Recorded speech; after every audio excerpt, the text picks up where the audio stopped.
Box అండి. ఇది rate వచ్చేసి మన 46 రూపీస్ వరకు. మనకి బయట డిస్ట్రిక్ట్ సర్వీట్ పోతే మనకి 60-65 రూపాయలు వాళ్ళు రేట్లో అమ్ముకుంటారు. మన రేట్ ఉంటుంది. ఇది మన బయటికి వచ్చే రేట్ ఏమో మనకి 2-3 రూపాయలు ఫరక్ మనం ఇస్తాం మార్కెట్కి. అంటే మనకు వచ్చేది 44, 46, 43లో మనకి ఎవరేజ్ వస్తుంది. దాన్ని బట్టి మనం మార్కెట్కి ఒక 2 రూపాయల మీద ఇస్తాం. ఇది ఏమని బట్టి మార్కెట్. ఈ బాక్స్ వచ్చి 24-25 ఎవరేజ్ ఉంటుంది. నెంబర్ 1 క్వాలిటీ ఇది. మళ్ళీ ఇంకోటి ఇలా కిలో.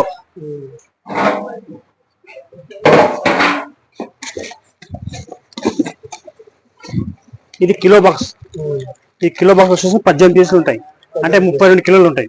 32 కిలో వచ్చి మనము 46-45 రూపాయలు ఇది అమ్మవచ్చు. బయటికి వస్తే మనకి 43-42 రూపాయలు అవరేజ్ లో మనకి బయటకి పడుతుంది. ఆ కస్టమర్ బయట తీసుకుపోయి 65-50 రూపాయలు 70 రూపాయలు ఈ అవరేజ్ లో అమ్ముకుంటారు. అంటే వాళ్ళకి అమ్మాలి ఖర్చు, ట్రావెల్ ఖర్చు అవన్నీ కలిసి 70 రూపాయల లోపల అమ్ముకుంటారు. Second quality.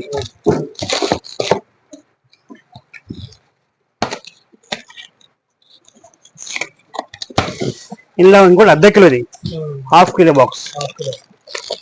ఇది మనకి 46-47 ఎవరేజ్ అమ్ముతాయి. ఇది కూడా సేమ్ అదే యావరేజ్.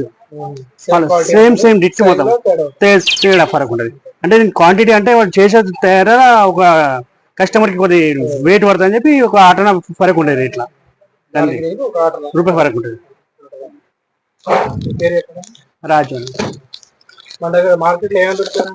ఇలా కస్తూరి ఉంది, కావేరి ఉంది, మహారాజా ఉంది. నేను చూపించా మీకు మహారాజా. కస్తూరి బ్రాండ్ 1 నెంబర్ ఉంటాయి, పవర్ బ్రాండ్. మాకు ఆ స్టాక్ లేదు ఇప్పుడు. వచ్చే 12 ముందు వస్తుంది బ్రాండ్.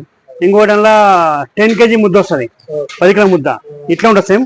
అది కూడా మన 52 రూపాయలు 48 రూపాయలు క్యారేజ్ వస్తుంది.